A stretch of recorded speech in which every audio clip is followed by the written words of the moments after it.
Ceci est la première vision de la transition énergétique à 2020, coécrite non seulement par la ville et la communauté urbaine, puisque je représente la communauté urbaine qui sont les 58 villes autour de Lyon, mais coécrite avec une centaine d'institutions du territoire.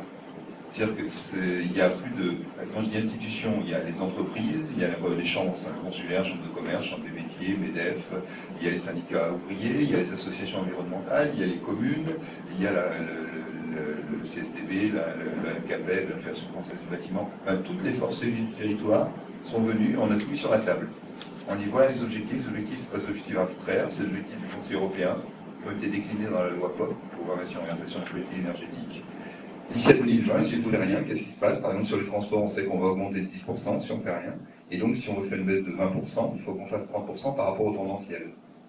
Et en face, on a mis les actions, avec des surprises. C'est-à-dire qu'1 milliard d'euros d'investissement sur les transports en commun, ça fait un quart de la baisse importante, mais 100 millions d'euros, donc 10 fois moins sur les déplacements doux, vélo, roller, etc., marche à pied, ça produit quasiment autant de baisse. C'est-à-dire qu'un euro investi dans les modes doux a 10 fois plus d'efficacité qu'un euro investi dans les transports en commun. C'est pas pour ça qu'il ne faut pas faire des transports en commun, parce que quand le prix du pétrole va multiplier par 3, il va y avoir un tel report sur les transports collectifs que ça va être difficile, et à mon avis, ça va être l'émeute.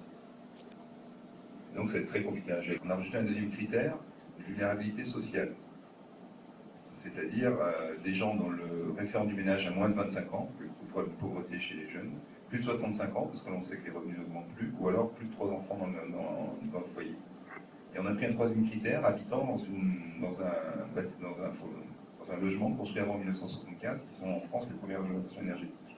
Et on a pris ces trois critères, on les a mis ensemble, et on obtient 20% de la population de territoire. Ça veut dire ça, en sous-estimant, en plus, moi j'ai des maires communistes qui m'ont dit mais tu as sous-estimé les chiffres. J'ai dit oui, mais en sous-estimant les chiffres, j'ai un cinquième de la population. Si j'avais pris des chiffres un peu plus risqués, je n'aurais pas cru.